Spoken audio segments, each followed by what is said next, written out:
আলাইকুম। আশা করি আপনারা সবাই ভালো আছেন। আজকে আপনাদের সাথে 30 কেজি গরুর মাংসের রেজালা রেসিপি শেয়ার করব। তো এখানে হচ্ছে প্রথমে পেঁয়াজ কুচি, আর হচ্ছে হলুদের গুঁড়া, মরিচের গুঁড়া, ধনিয়ার গুঁড়া, গরম মশলার গুঁড়ি, সব কিছু পরিমাণ মতো, তেজপাতা, দারচিনি, টমেটো সস, প্রত্যেকটা জিনিস কিন্তু পরিমাণ মতো দেওয়া হয়েছে। যেহেতু 30 কেজি গরুর মাংস রেসিপি, তো আপনারা বুঝতেই পারছেন রেজালাতে যা যা লাগে, তো পরিমাণ মতো কিন্তু এখানে দেওয়া হয়েছে। এখন হচ্ছে এই যে ডাব্বাটা দেখতে পারলেন, এটা 2 হচ্ছে আদা রসুন দেওয়া হইলো, পরিমাণ মতো বাদাম বাটা দেওয়া হইলো, এখানে হচ্ছে কাজু বাদাম ও হচ্ছে কাঠবাদামটা দেওয়া হয়েছে বাটা।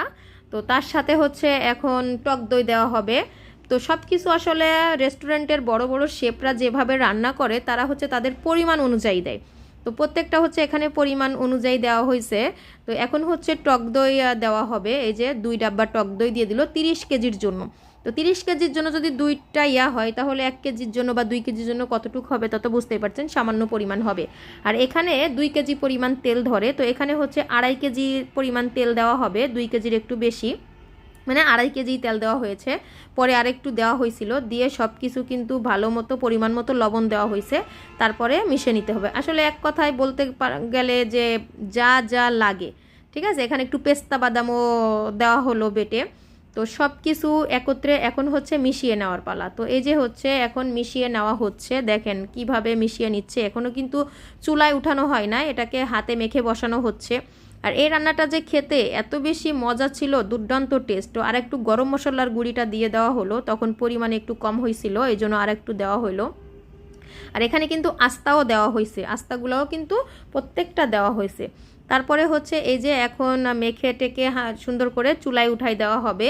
তো এটা হচ্ছে বিয়েবাড়িতে যেভাবে আসলে রেজালাগুলো করা হয়, তার থেকেও অনেক বেশি মজা। আমরা বিয়েবাড়িতে গেলে দেখা গেল 1 পিস মুখে দিলে আর খেতে পারি না, কিন্তু না, আমাদের এই শেফের রান্না এত বেশি মজা যে 1 পিস না, আপনি কয়েক পিসই খেয়ে ফেলতে পারবেন। খুবই মজাদার এবং টেস্টিফুল খাবার, এবং ওনার হাতের রান্না আলহামদুলিল্লাহ অনেক অনেক বেশি মজা। যেহেতু আমি নিজে খাই, তো সেজন্য আমার কাছে অনেক বেশি ভালো লাগে। খেলে আমি না, যারাই খাইছে সবাই প্রশংসা করে আলহামদুলিল্লাহ। এবং ওনার পরিমাণগুলো এত সুন্দর, মানে একদম পারফেক্ট, বেশিও হবে না কমও হবে না। তো এত সুন্দর করে মানে পরিমাপগুলো দেওয়া হয়, তেলটাও বেশি হবে না, মানে খেতে অসম্ভব বেশি মজা লাগে। মানে খেতে চাইলে খেতেই মন চাবে, আপনার রুচি নষ্ট হবে না, এরকম একটা খাবার। এবার হচ্ছে কিছু কাঁচামরিচ দিয়ে দেওয়া হবে, মানে অনেকটা সেদ্ধ হয়ে গেছে মাংস, দেখেই বোঝা যাচ্ছে স্কিনে। আর এত বেশি লোভনীয় হয়েছে, আসলে বলে বোঝানো যাবে না। এটা পোলাওয়ের সাথে, সাদা ভাতের সাথে আপনারা যেভাবেই খান না কেন, সেভাবেই কিন্তু অনেক বেশি মজার একটা খাবার। তো এই যে ভালো মতো বারবার কিন্তু ঢেকে দিয়ে নেড়ে চেড়ে নেওয়া হয়েছে। আচ্ছা, এখানে কিন্তু কোনো পানি অ্যাড করা হয় না, কারণ মাংসর থেকে যে পানিটা ছাড়ছে ওই পানিতেই কিন্তু মাংসটা রান্না করা হয়েছে। আর মাংসটা ছিল একেবারে টাটকা, কোনো ফ্রিজ জাত না, জাস্ট সকালে এনেই ভোরে মাংসটা রান্না করা হয়েছে। আর এটা হচ্ছে একটা বিয়েবাড়ির অনুষ্ঠানের জন্যই রান্না করা হচ্ছিল রেস্টুরেন্টের। তো সেখানকারই রেসিপি আপনাদের সাথে আমি শেয়ার করলাম। তো আমার রেসিপিটা আপনাদের কাছে কেমন লাগছে অবশ্যই কমেন্ট করে জানাবেন। যদি ভালো লেগে থাকে তাহলে অবশ্যই একটা শেয়ার করতে, কমেন্ট করতে, লাইক করতে ভুলবেন না।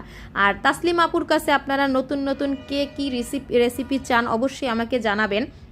আমি চেষ্টা করব আমার সাধ্যমতো আপনাদের সাথে রেসিপিগুলো শেয়ার করার। তো দেখেন ফাইনাল লুক কি সুন্দর হয়েছে দেখতে, মাশাল্লাহ মাশাল্লাহ।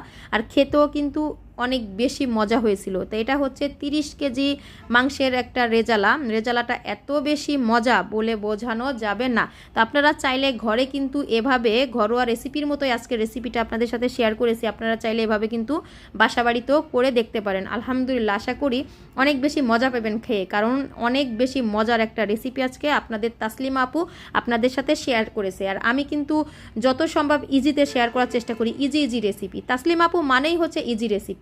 তো ফাইনাল লুকটা আপনাদের সাথে শেয়ার করে দিলাম, কেমন লেগেছে অবশ্যই কমেন্ট করে জানাবেন। ভালো থাকবেন, আল্লাহ হাফেজ।